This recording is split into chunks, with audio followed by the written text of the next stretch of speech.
Hello, I'm Riley McManus, and thanks for joining us for TBT News Year in Review. Over the next hour, we'll recap the top local news stories of 2024. Back in January, federal conservative leader Pierre Poilievre was in the city, pushing his Axe the Tax campaign. Vasilios Bellos was there. It's another push from the official federal opposition leader to turn Thunder Bay's historically liberal ridings blue. We're going to vote for common sense conservatives who will axe the tax. Federal conservative leader Pierre Poilievre made the trip to Thunder Bay on Friday, once again promising to eliminate the carbon tax implemented by the Liberal government. That was done out front of the constituency office of Liberal MP Patty Hajdu across the street from a new Conservative Party sign. Either it will be Pierre Poilievre and the common sense conservatives who will axe the tax, or Justin Trudeau, Patty Hajdu, and Podlowski who will hike the tax on your heat, your gas, and your groceries. Well, the billboard is patently dishonest. Speaking the day of Poilievre's visit, Hajdu stood by her party's commitment to the carbon tax, believing it to be a crucial part of supporting generations to come. Research came out that 2023 is the hottest year in the record of keeping these kinds of statistics, and the leader of the opposition hasn't presented solutions on what he would do to help protect the climate and help Canadians adjust to a changing climate. In late January, a Thunder Bay man was found not guilty of second-degree murder. 33-year-old Dustin Moffat was arrested in June of 2021 for the stabbing death of 16-year-old Cody Furioso. The verdict led to a heated altercation outside the courthouse. Lee Noonan had that story. Friends and family pulled Dustin Moffat away from a confrontation outside the courthouse with police and family of murder victim Cody Furioso. Moffat was found not guilty of second-degree murder and aggravated assault in connection to an incident in June 2021 when 16-year-old Furioso and another youth were stabbed. Furioso later died of his injuries. Justice Bruce Fitzpatrick ruled the Crown had failed to prove their case against Moffat beyond reasonable doubt. Police found Moffat unconscious near the site of the fatal altercation, and Fitzpatrick leaned heavily on video evidence to support his conclusion that Moffat had most likely been lying in that same location at the time of the stabbing. In February, tenants at Patterson Court were voicing their frustration, saying the apartment complex was being invaded by drug addicts. They held a Take Back Our Building rally in hopes of putting an end to it. Nev Van Pelt spoke to the tenants that day. Residents of Patterson Court no longer feel safe in their own homes, according to Tenants Association Secretary Linda Gamby. This has been an ongoing issue since late 2021, but continues to get worse over time. She explained the details of what they've been experiencing. Our building has been overrun. We're overrun by drug addicts, people that are selling. We have people that are selling drugs in our building. They're defecating and urinating anywhere they want in our building. The paraphernalia, they're sleeping under our stairwells, on our stairs. They're scaring people in the middle of the night. It's enough. The CAO of the District's Social Services Board issued a statement on the protest. Bill Bradica says there are unfortunately still many misconceptions about what landlords can and cannot do in these situations. They cannot stop tenants from having visitors. The increase in criminal activity impacts residents, and he says they're grateful to the police for their support when incidents take place in their properties. Gamby says the building doesn't have security, which the protesters believe is one of the biggest things that needs to change for their safety. At the end of February, Prime Minister Justin Trudeau was in Thunder Bay to confirm nearly $21 million to support 600 local housing builds. Vasilios Bellos was at the news conference at Smart Modular Canada. A visit from the leader of our nation. It's an incredible pleasure to be back here in Thunder Bay. Prime Minister Justin Trudeau made the trip to the city for the first time in 4.5 years. The Liberal leader was in Thunder Bay announcing $20.7 million through the Federal Housing Accelerator Fund. It happened at Smart Modular Canada and is an effort to tackle the housing shortage in the city. We have solved housing challenges before in this country. And right now, including in places like this, with the support of federal investment, we're doing it again. The $20.7 million is far less than what Thunder Bay applied for. Back in November, the city announced its application for more than $45 million through the Housing Accelerator Fund, with a target of building 2,200 new homes in 3 years. This funding, announced by Trudeau on Thursday, is expected to fast-track 600 of those homes during that same time span. Often people are hugely ambitious around what they're going to be able to deliver. Our focus is what concretely can be done, especially in the coming years where the pressure is so much.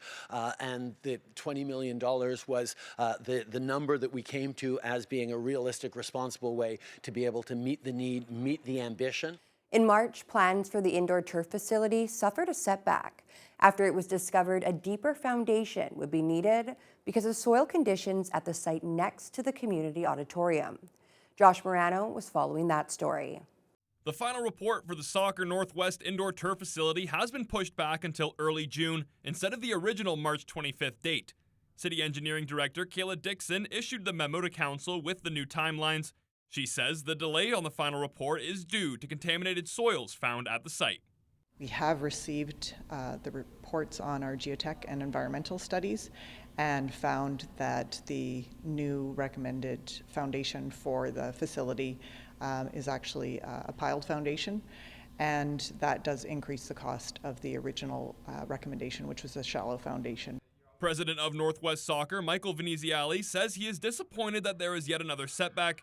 He points out that his group previously encouraged the city to hire a design-build contractor to visit the site and create models for the city. He believes this will not only save time, but by the end, reduce costs. If they decide to go that route, we've heard from administration year over year saying that they're swamped, they're busy, and they're having trouble keeping up and getting these things done on time just because of the sheer amount of work they've done. Another benefit of going to this design-build RFP route, not only is it going to save money, it's going to save a lot of time because the developers are ready to do this. We know from working with several in the city. Also in March, Ontario's Transportation Minister was in Shunya to announce the opening of the $30 million new truck inspection station. Vasilios Bellos was there. It's a new state-of-the-art facility the province says will improve road safety on Northern Ontario highways. On Friday, the province announced the opening of a new $30 million truck inspection station in Shunya. It happened during a visit from Ontario's Transportation Minister, Prabmeet Sarkaria. Trucks that roll through the station can be inspected for important safety aspects, including underinflated tires or malfunctioning brakes. Ensure that the trucks that are on our roads remain safe, and those that are not get taken off. So we have leading technology on stations like this that help us assess the safety of trucks. In late March, 4 workers at the Thunder Bay Pulp and Paper Mill were injured, including 2 who were airlifted to the burn unit in Toronto. Surveillance footage showed a huge fireball erupting on the mill site and several people running to escape. The Ministry of Labour issued 11 workplace requirements to the mill and 10 requirements to contract firm Skyway Canada. In a statement, mill GM Kent Ramsey said the 2 companies were working together to support the contractor's 4 injured employees and to ensure a speedy and full recovery. And he said they would continue to assess and implement the results of the investigation into the incident. Thunder Bay Police were investigating a murder in April and another one in May. We'll have those stories and more when TBT News Year in Review continues. Welcome back to TBT News Year in Review. In early April, Thunder Bay Police released details about a murder of a local woman at an apartment complex on Academy Drive. Police officers found the victim dead at the scene. It took investigators several days to confirm the death was criminal in nature, and soon after, they made an arrest in the case. 41-year-old Zachariah Punish was charged with second-degree murder. Detective Inspector Jeremy Pearson spoke about the homicide. Upon arrival, they did locate a female who was pronounced deceased at the scene. As a result, our major crime unit became involved. Our investigation progressed to the point that following a post-mortem in Toronto, grounds were formed for the charge of second-degree murder, and that charge has been laid after an arrest made on the 1st of April. I will say only that the accused and victim were known to each other. We do not believe this to have been a random act. Family members and friends later identified the victim on social media as 38-year-old Rochelle Sakakip. Also in April, criminal charges were laid against former police chief Sylvie Hoth. The current leadership for Thunder Bay Police held a news conference the following week and insisted the police force was moving in the right direction. Vasilios Bellos was there. Thunder Bay Police leadership held a news conference after the arrest of former Chief Sylvie Hoth, though the event was interrupted by the lawyer representing many former police service members alleging misconduct, Chantel Bryson. They are still defending them today, and the taxpayers of Thunder Bay are paying for it. The OPP is clear it's not done. There are still other accused in the service at a senior level. Bryson challenged Police Chief Darcy Fleury and Police Board Chair Karen Machado's response to the arrest of Hoth, who now faces 4 criminal charges. They stem from an OPP investigation beginning in 2021 into misconduct on part of the Thunder Bay Police Service, with former police lawyer Holly Walborn and Staff Sergeant Michael Dimony already charged through the same investigation. I can't ask anybody to have trust in me. I can only show them that they can. Chief Fleury was asked to address the challenges the public may have trusting the police service, especially with Dimony being an active member as recently as October of last year. Fleury pointed to the service's Indigenous Advisory Committee as a way of moving policing forward. Systemic racism, as we know, has been front and center for many years in pretty much all of the reports that we've seen. So we've asked these agencies to go through our policies and procedures and make sure that the language in there is not going to be putting us back into a pattern of that sort of systemic racism or potential for that. Chair Machado stressed the board and service are moving in the right direction and will focus on accountability. Alleged incidents of the past are not a reflection of the work that is occurring today. Our board will not hesitate to act on any allegations of misconduct. There was more controversy for the police force the following week, when Nan and the families of 3 Indigenous young people who died in the city called for the Thunder Bay Police Service to be disbanded. Lee Noonan had that story.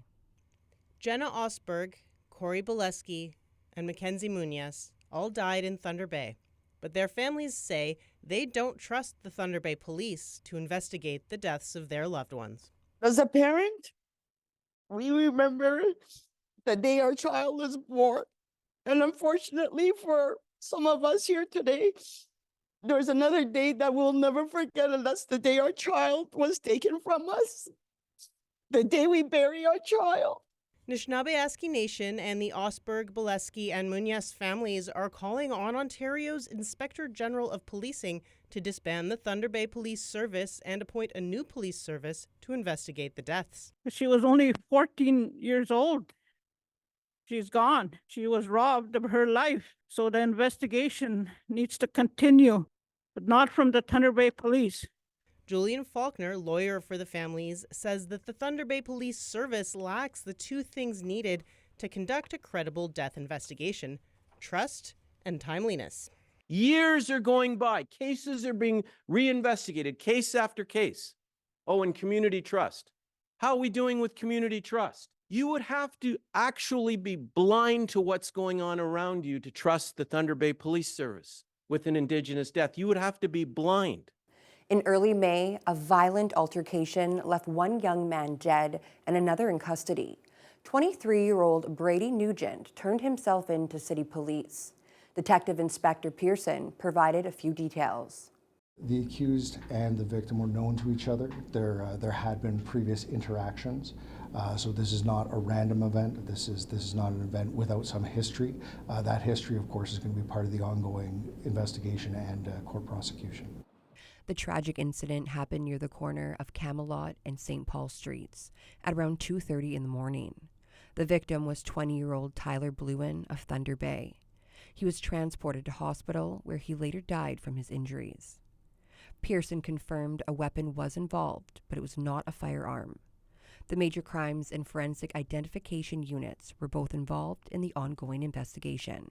There's no connection to the drug trade or to any of our guns and gangs active investigations that we're aware of at this time. Of course, as always, the investigation remains ongoing. At this time, we believe we have the sole person responsible in custody, but we request anyone who has information, regardless of how important or unimportant it may seem to them, to contact our investigators.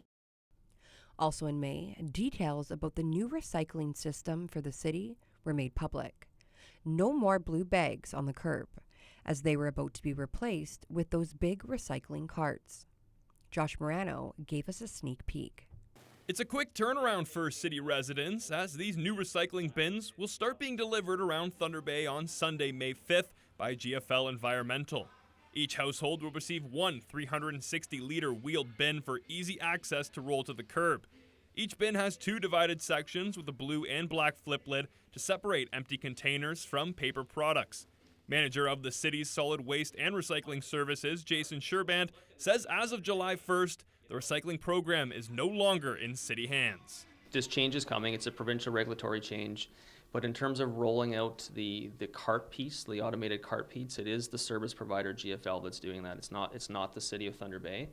So we want to really make that clear to residents and stuff that it is the service provider rolling out, not the city of Thunder Bay. At the end of May, City Council took its biggest steps yet towards making the indoor turf facility a reality. They approved a $42.7 million bid cap for a hangar-style building next to the community auditorium. Vasilios Bellos was there. Local youth shout their support to City Council for the proposed indoor turf facility.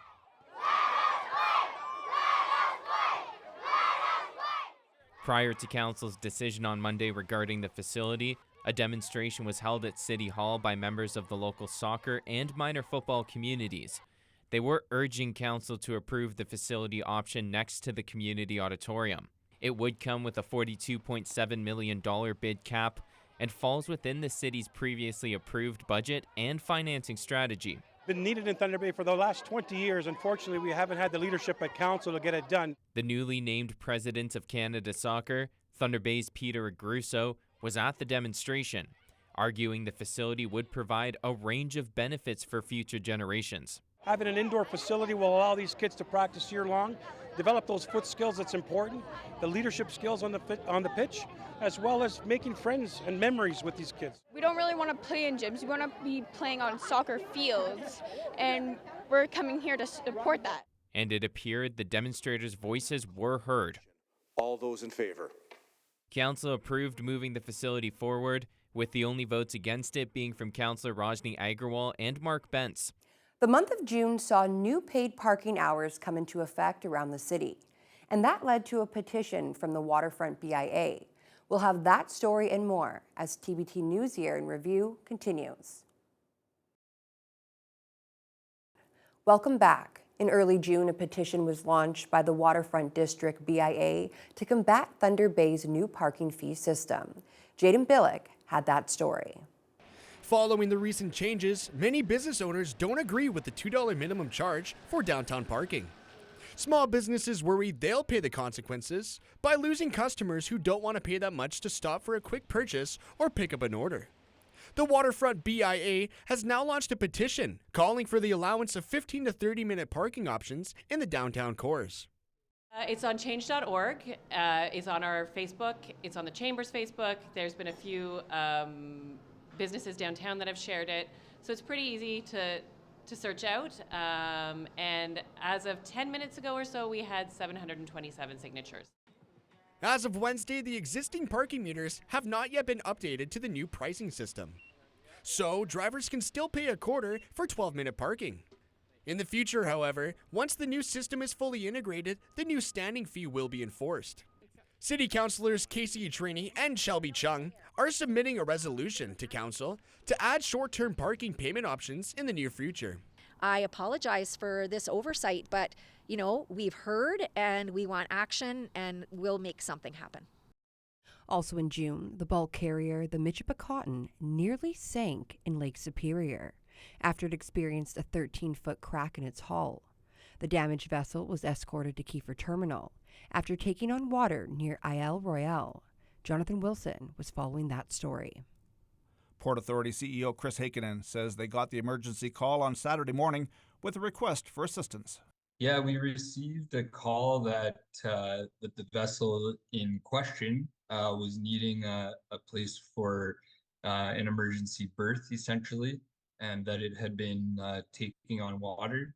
So we immediately launched a boat out of one of our small boat stations in Bayfield, Wisconsin, as well as a helicopter from Air Station Traverse City to get on scene. Lieutenant Joseph Snyder with the U.S. Coast Guard says their first priority in situations like this is the safety of the 22 crew members on board. 11 of them were rescued by a ship operated by the Isle Royal Park Service, but because the flooding of the ship was brought under control and no one was hurt, a full evacuation was not required. Like I said, priority one is always going to be safety of life at sea. And again, thinking forward to a possible worst case scenario, you would much rather be saving 11 people from the freezing waters of Lake Superior than 22 people. Thunder Bay's new city manager was on the job for his first day in mid-June. John Collin and outgoing city manager Norm Gale officially began the handing over process at City Hall. Collin is a retired 2-star general who then switched careers and became a city administrator. He said he was looking forward to starting with the city, but first he wanted to recognize the hard work put in by the retiring city manager. He has done over 8 years here at the city as city manager, a job that I've done before, and I know how demanding, complex, and difficult, at times frustrating, at times rewarding it can be.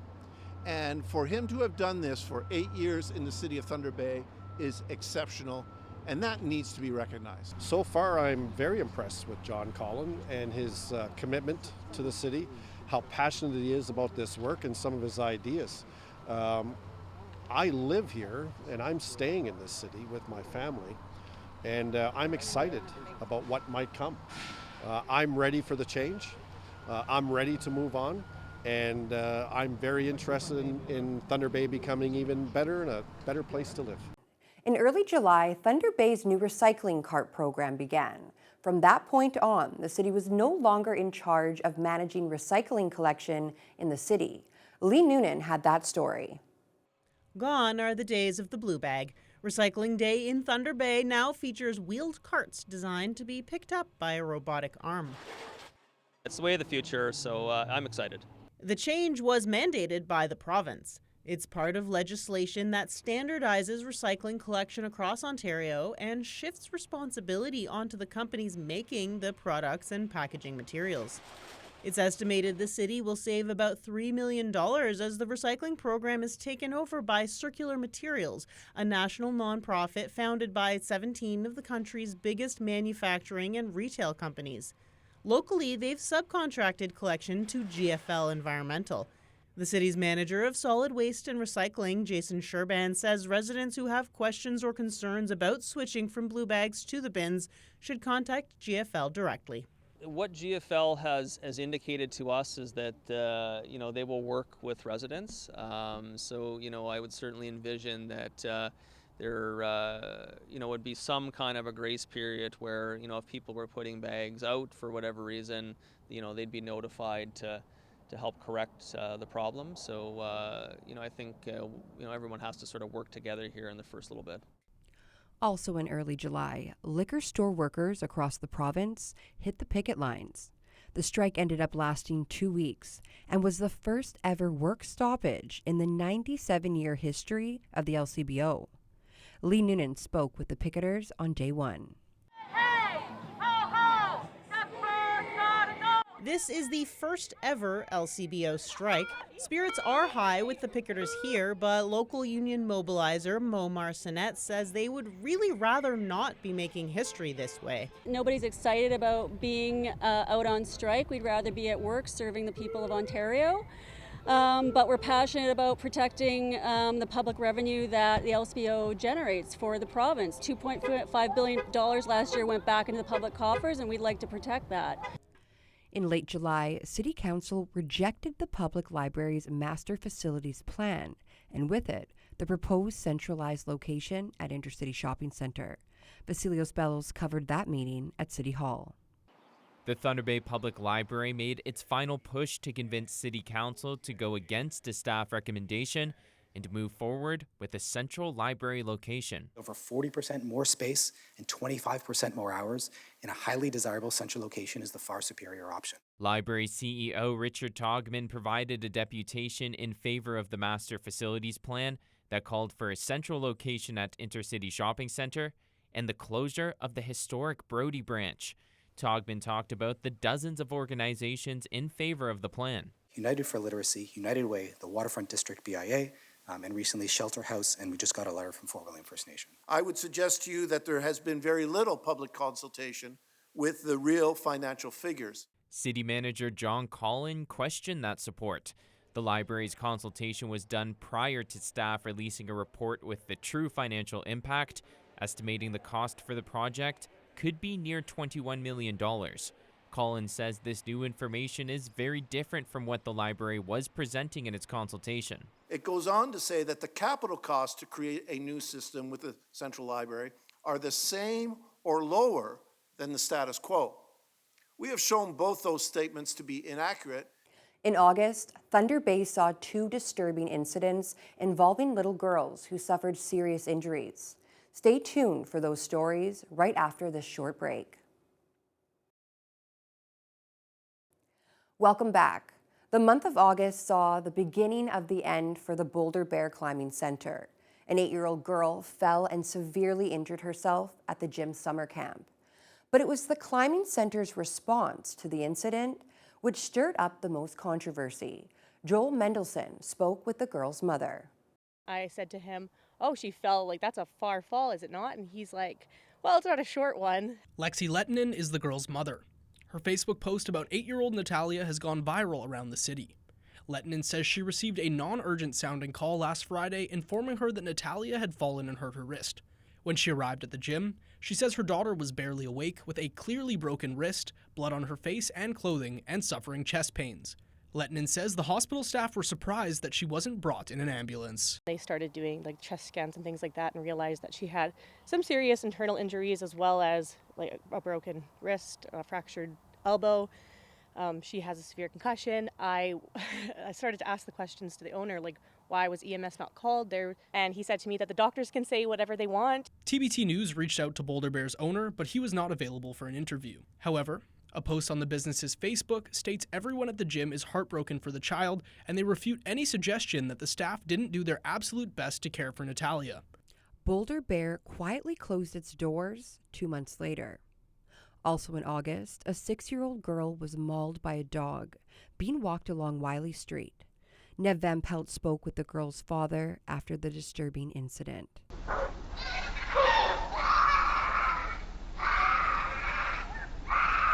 The dog was shaking me around.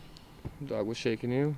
Yeah. 6-year-old Willow Royer and her friend were playing with chalk on the sidewalk of Wiley Street Tuesday when a black dog and its owner came walking down the street. I guess Willow stopped her and asked if she could pet her dog and if it was friendly, and the dog just latched onto her face and just started shaking and trying to drag her down the street. And that's when the lady tried grabbing it off, and then it grabbed Willow's foot, and she pulled it off and started walking this way and just left her there. Willow and her friend sprinted back to the house, and the neighbors immediately called Willow's parents. Our daughter's friend's mother on the phone screaming and crying, saying, "Willow, Willow." So we just jumped up and ran outside and ran over there, and my son picked her up, and she had blood all over her shirt, and she was screaming and crying, and she was bleeding out of her face, and she said a dog grabbed her. No one should have to ever go through that, kid or adult. Like, it was very scary, like, hearing her scream, the way she was screaming, like, it sounded like she was being killed. Like, I was honestly terrified. Video footage was provided from a neighbor's house, which shows the dog owner walking away, calmly scolding the dog and telling it that it's not going on another walk for a while. The dog was not ordered to be put down, but a judge told the owner it must be muzzled and leashed when off their property.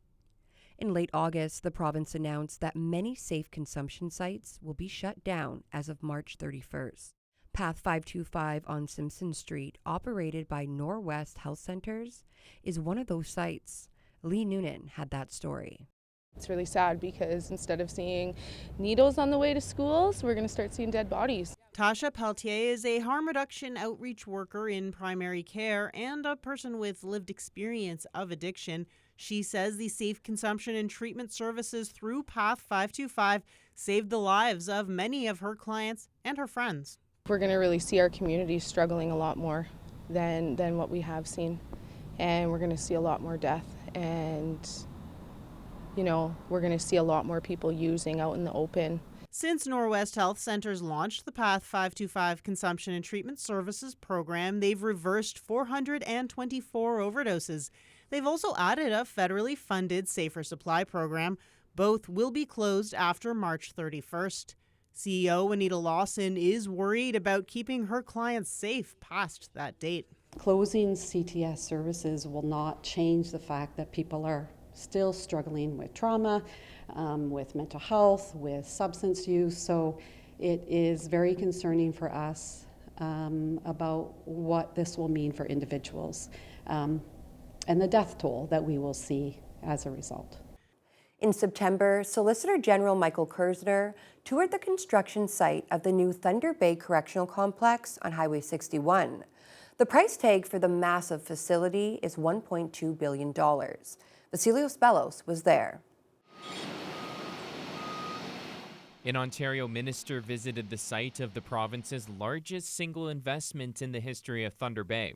Our pillar of public safety is absolute and constant. Solicitor General Michael Kersner was at the construction site of the new 345-bed correctional complex off Highway 61, thanks to a $1.2 billion provincial investment.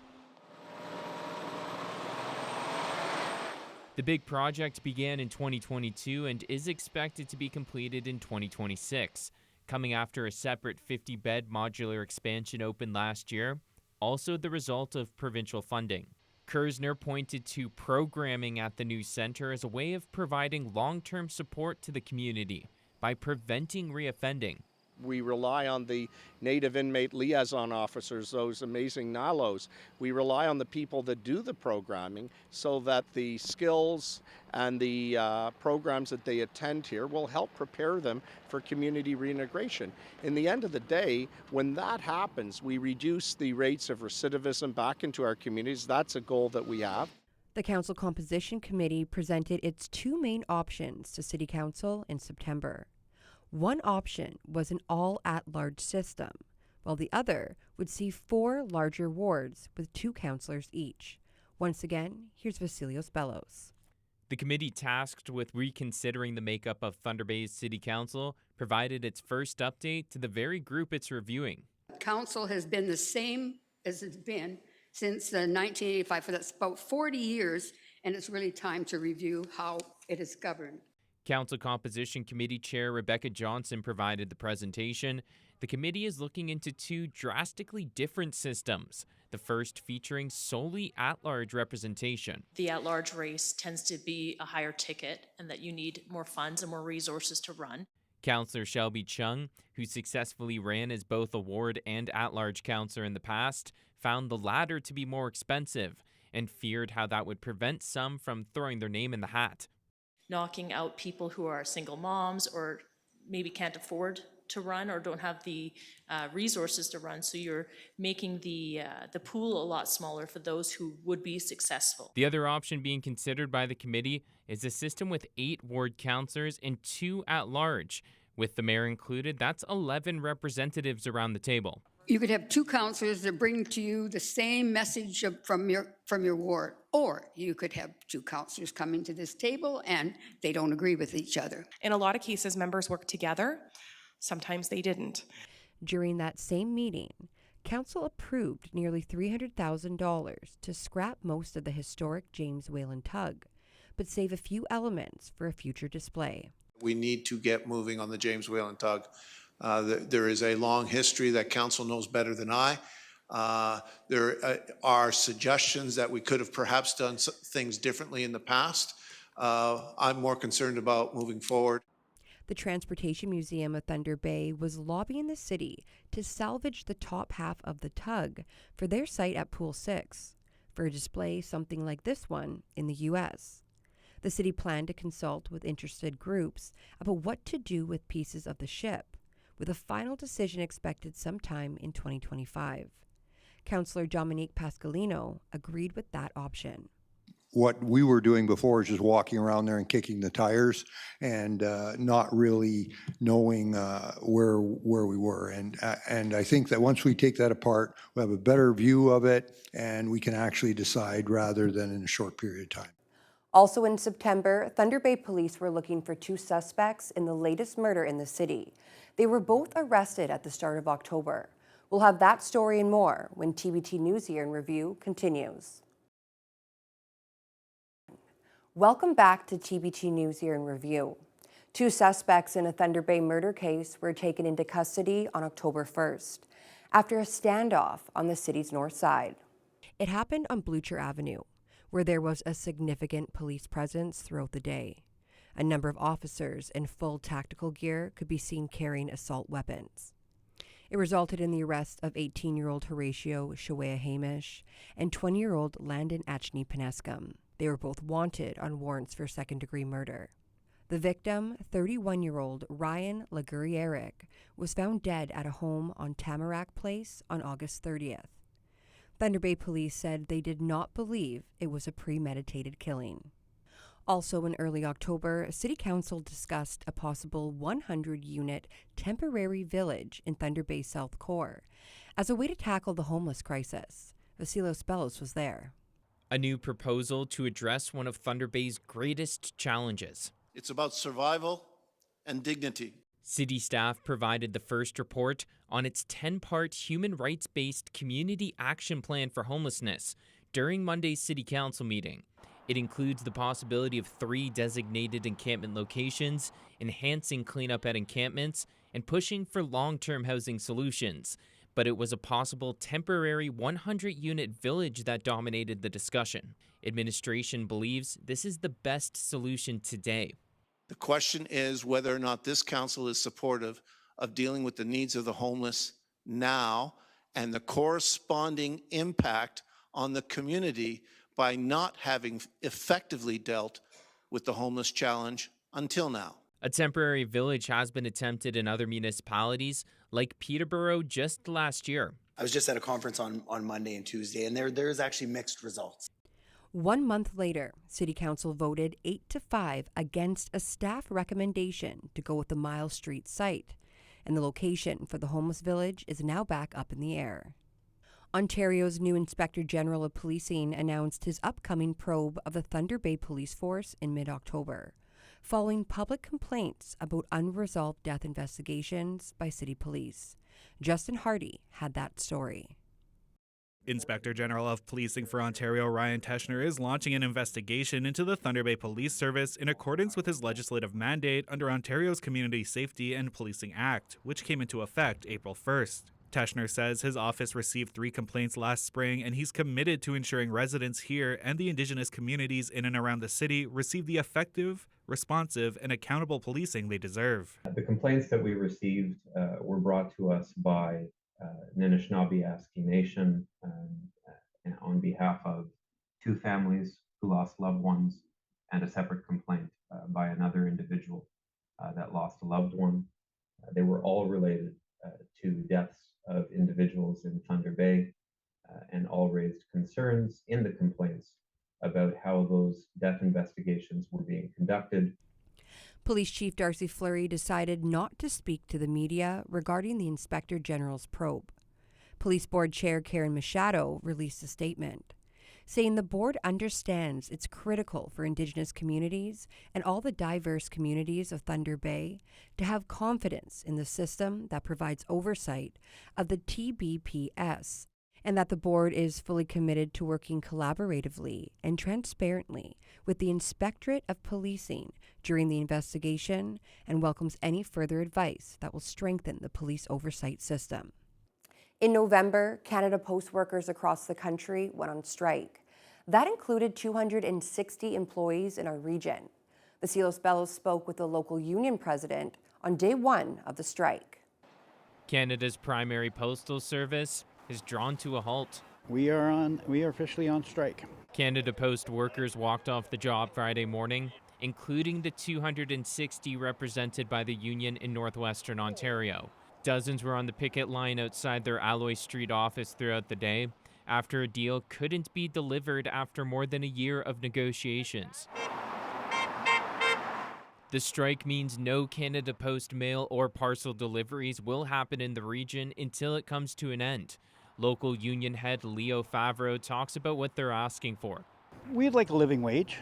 We have some health and safety concerns that we'd like addressed. Canada Post would like to make us sound like we're the enemy and everything, but we just want to make Canada Post work. We have some ideas that we wish they would listen to that they won't. The Thunder Bay District Jail was completely evacuated in late November after the main boiler, which provides heat to the century-old facility, broke down. There were 189 inmates being housed there at the time. Close to half of them were transferred to the Correctional Center on Highway 61. The rest were brought to other prisons around the province. The president of OPSU Local 737, Anthony Rojic, said it was unclear how long it might take for the problem to be fixed. Again, once the systems are back up and running, then the inmates will be cleared to return back to their home institution here. And again, we're working as quick as we can with our contractors and our maintenance crew to get that piece of equipment up and running again. At the end of November, the federal government finally provided its 1/3 share for new subway trains for the TTC. Unifor Local 1075 President Justin Roberts said this was the missing piece for the contract to move ahead. The province announced its $758 million share last year, and Deputy Prime Minister Chrystia Freeland announced the matching amount at a TTC facility. The money will be used to purchase 55 trains for the Line 2 subway across the GTA. Roberts says he was encouraged to hear the politicians all mention Thunder Bay in their speeches. Well, it was great to hear that all three levels of government seem very supportive of Thunder Bay and Thunder Bay building those cars. But still very early in the process, but we're all very hopeful to hear this good news. And the next step in the process would be the RFP bid process would start, and Alstom, being a contender, would place their bid, and hopefully they end up being the selected one. And how important would it be for Alstom and I guess Thunder Bay to receive the contract? Oh, it's very important for us to get this contract. This contract is the livelihood for a lot of workers right now, so we desperately need this to make sure that we have a future. The start of December saw one of the worst house fires in Thunder Bay in recent memory. A 66-year-old man barely escaped with his life after the natural gas explosion on Crown Street. His son and daughter said he was home alone after a power outage and used a Bic lighter for a flashlight in the dark basement. And as soon as he did, boom. He said he fell to the floor and the big ball of flame started. He was kind of disoriented. He saw things starting to catch fire. He made his way to the staircase. He said there was already debris on the stairs that he had to go over. And when he got to the top of the stairs, he saw the back door was already blown out. All the windows, all the glass was blown out. There was a gaping hole, and already things are on fire. So he just booked it out of there. And once he was out of there, he heard my neighbor calling, and he was like, "I'm here, I'm okay." But yeah, he's like a miracle. Yeah, we're so thankful. On December 9th, the City Council discussed a motion by Councillor Brian Hamilton to scale back paid parking hours around the city. Vasilos Bellos had that story. City Council rolls back on some of its new parking regulations. Not going rogue here. I believe that this is truly the collective will of this council. McKellar Ward Councillor Brian Hamilton got approval on Monday for an amendment to the city's new parking plan. It decreases the hours you need to pay for parking from 7 a.m. and 9 p.m. to 9 a.m. and 6 p.m., effective immediately. Our asset management objectives with the needs and desires of businesses and residents. So it's a modest change, I think. From paid parking where there was none at the marina to paid parking now, to extended hours, to weekends. Maybe it was just a little too much. Thank you for joining us for this recap of the top stories of 2024. TBT News will continue bringing you all the major news events in our region in the year ahead. We hope you'll tune in, but for now, we're wishing you all the best in 2025.